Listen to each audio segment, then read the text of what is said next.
damos la bienvenida al doctor David Acurio. Él fue viceministro de Salud, es actualmente catedrático universitario, investigador de la Universidad de Cuenca y dirige vinculación con la sociedad en la Universidad de Cuenca. La emergencia aún no ha terminado, recién se ha podido determinar el vector causante de este proceso infeccioso que ha generado la muerte de 8 menores, la comunidad de Taisha, y sobre todo los recintos son de muy difícil acceso, como escuchábamos en uno de los testimonios. Se espera aún informes más claros y directos para dar una asistencia social en la debida forma en la que se requiere con esta emergencia. Se han enviado misiones para hacer diagnósticos del agua, de las condiciones sanitarias, y aún se esperan informes. Por otra parte, la emergencia continúa también con el arribo de niños y personas adultas también afectadas por esta bacteria, ya sea en Macas o en Cuenca. Quisiéramos conocer su opinión, doctor Acurio, su conocimiento también sobre esta emergencia que mantuvo en vilo a varias organizaciones, incluyendo en este caso la Universidad de Cuenca, que intenta poner en marcha algún tipo de investigación que finalmente se convierta en apoyo para estas comunidades abandonadas. Bienvenido. Sí, muy buenos días, Gustavo, un gusto saludarles y saludar a la audiencia de Antena 1. Como ustedes han introducido esta conversación, lo que tenemos como datos es el hecho de que desde el día miércoles pasado hacia acá hay el fallecimiento de 8 niños escolares, de edad escolar.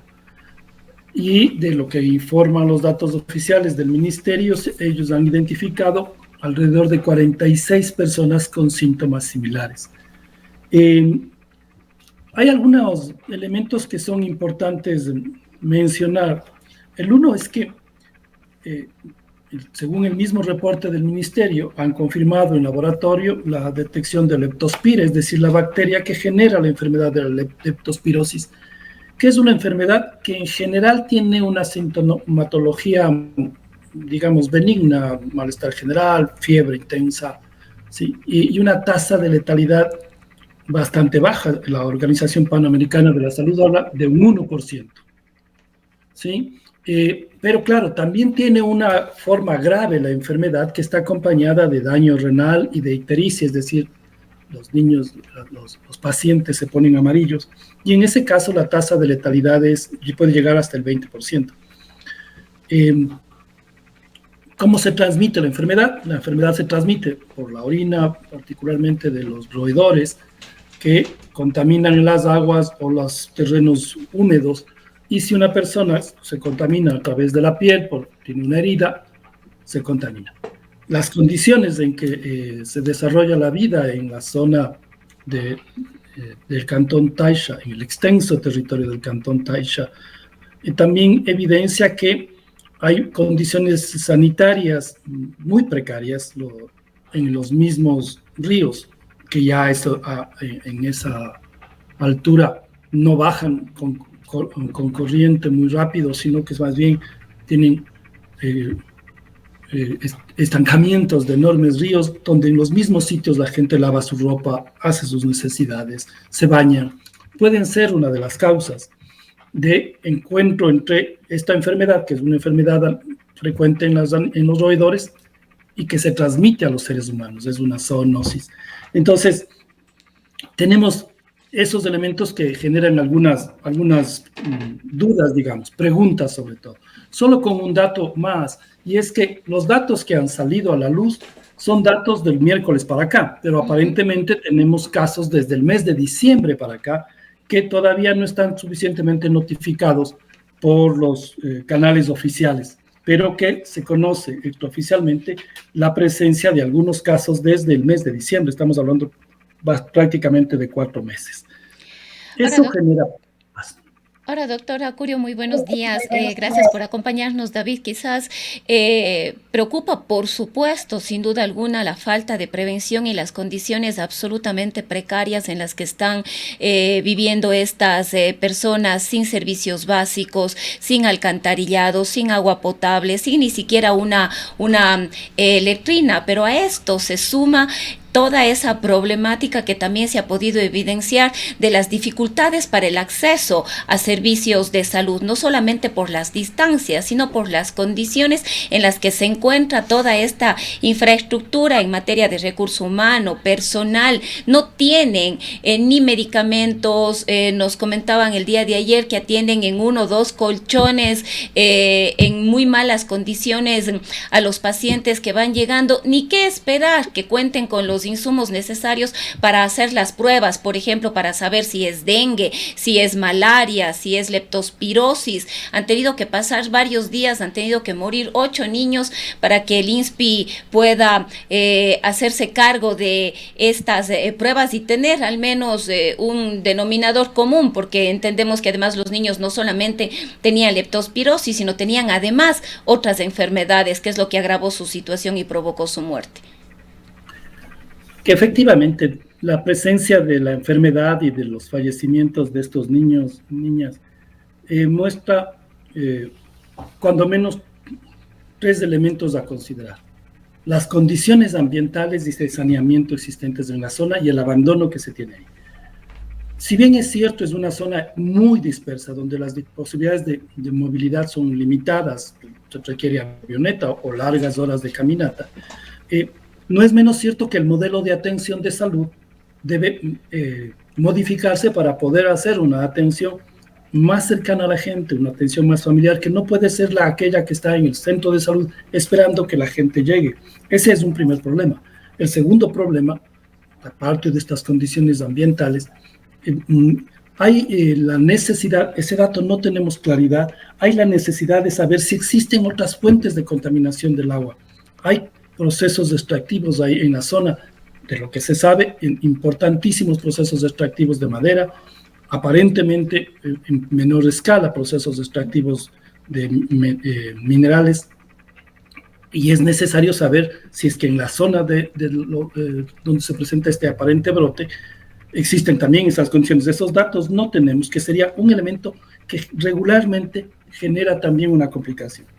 Lo tercero es el acceso a servicios, como tú dices. Efectivamente, hay que pensar en el modelo de atención y uno se pregunta varias cosas. Es decir, si tenemos casos desde diciembre para acá, ¿hay condiciones de diagnóstico en los servicios de salud? ¿Se tiene cómo hacer las pruebas de laboratorio? ¿El hospital de Taisha está haciendo esas pruebas? Porque debería hacerse con regularidad. Digamos, todo paciente que presenta sintomatologías similares requiere, como tú sugieres, tener pruebas de laboratorio para diferenciar si es malaria, si es dengue o si es leptospira. Es importante tener esos elementos y también saber por qué fallecieron, es decir, ¿recibieron el tratamiento de manera oportuna? ¿Cuentan con los medicamentos y cuentan con el talento humano, con el equipo profesional para hacer eso?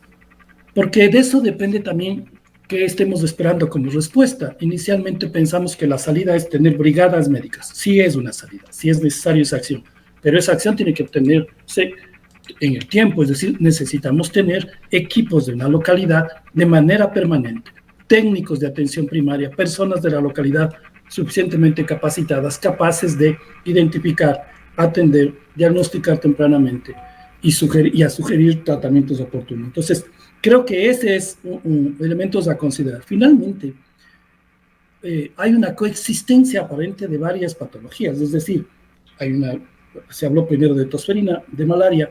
Es indudable que en la zona de Taisha es de las zonas de las tasas de desnutrición más altas del país, ¿sí?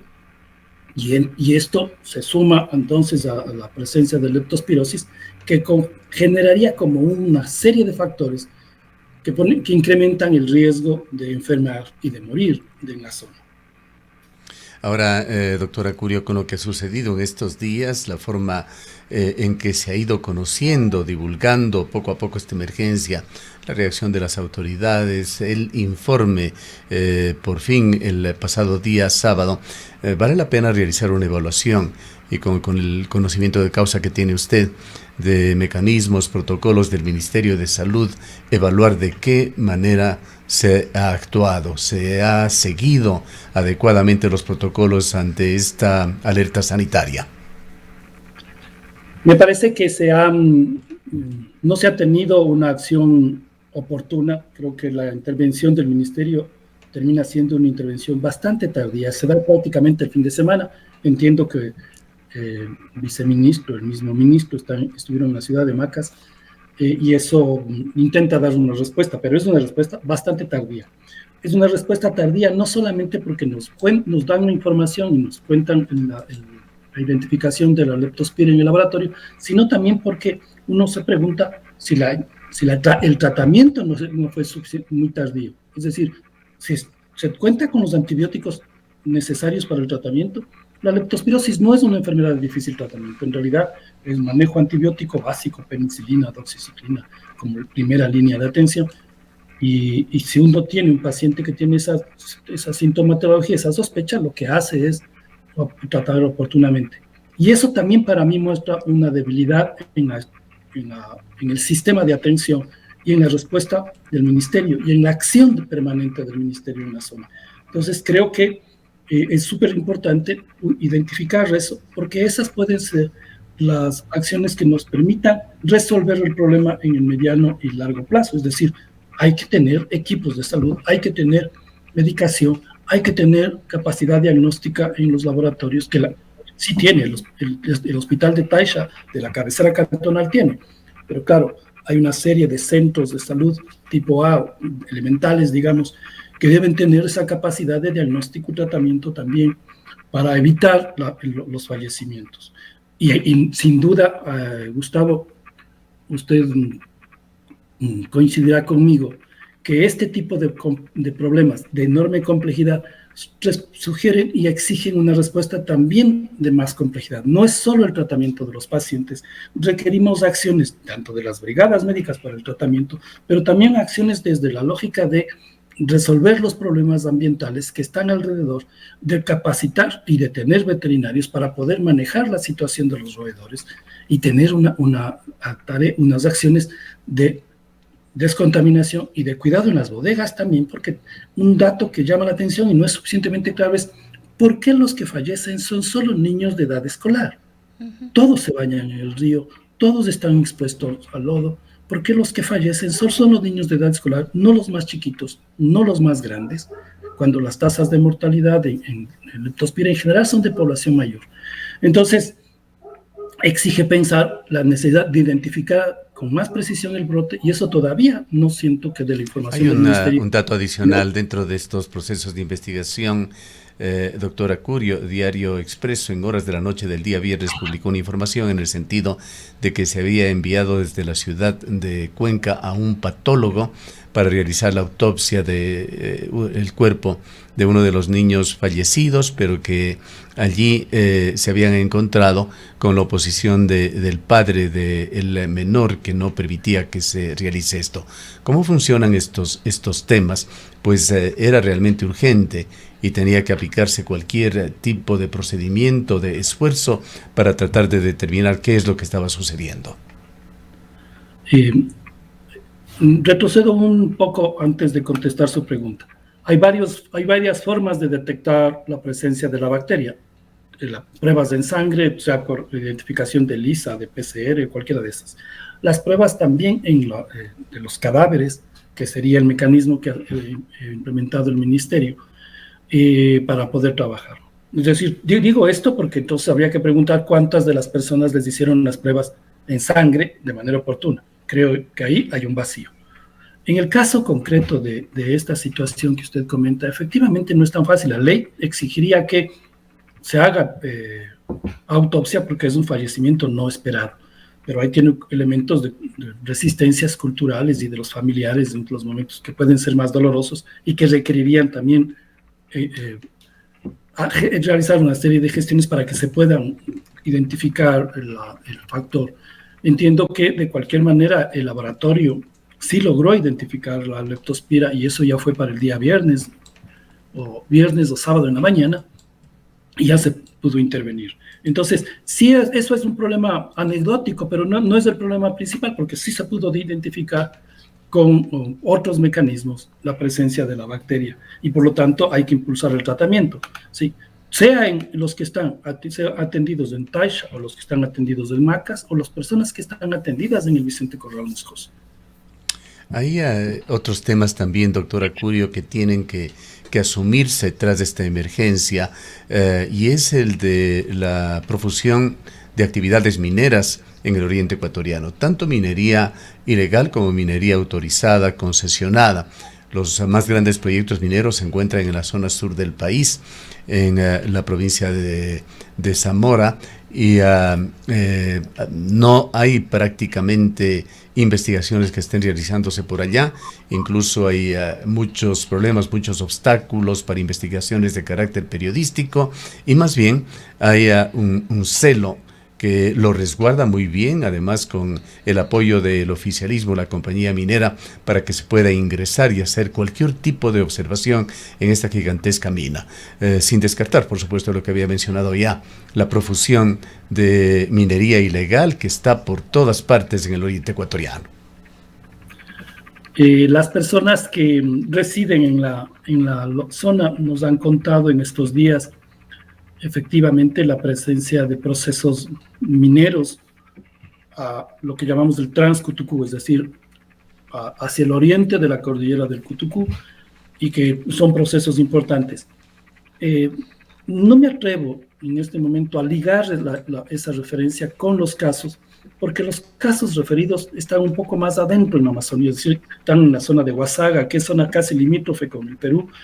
Y si bien ahí nos han comentado que existen también procesos de minería artesanal, legal, no me atrevería a identificar con claridad la relación directa. Sin embargo, sí pone una alerta, Gustavo, de que los procesos extractivos en la zona de Taisha son cada vez más fuertes, más presentes y empiezan a tener expresiones en las condiciones de salud de los animales y de las personas. ¿Sí? Hoy se habla del concepto de una sola salud, que es esta relación, ¿no?, muy clara entre la condición ambiental, la condición de la salud de los animales, la veterinaria y la salud humana. Y creo que este es un caso en donde es súper importante no perder de vista precisamente, cuando uno revisa en la Organización Panamericana de la Salud todas las acciones que tienen que ver con las respuestas promocionales, es decir, que de calidad de vida de la gente y preventivas de la leptospirosis, todas hacen referencia a fortalecer los mecanismos de garantizar agua segura, mecanismos de manejo de excretas, disminución de acumulados de agua, de esta agua estancada, ¿sí?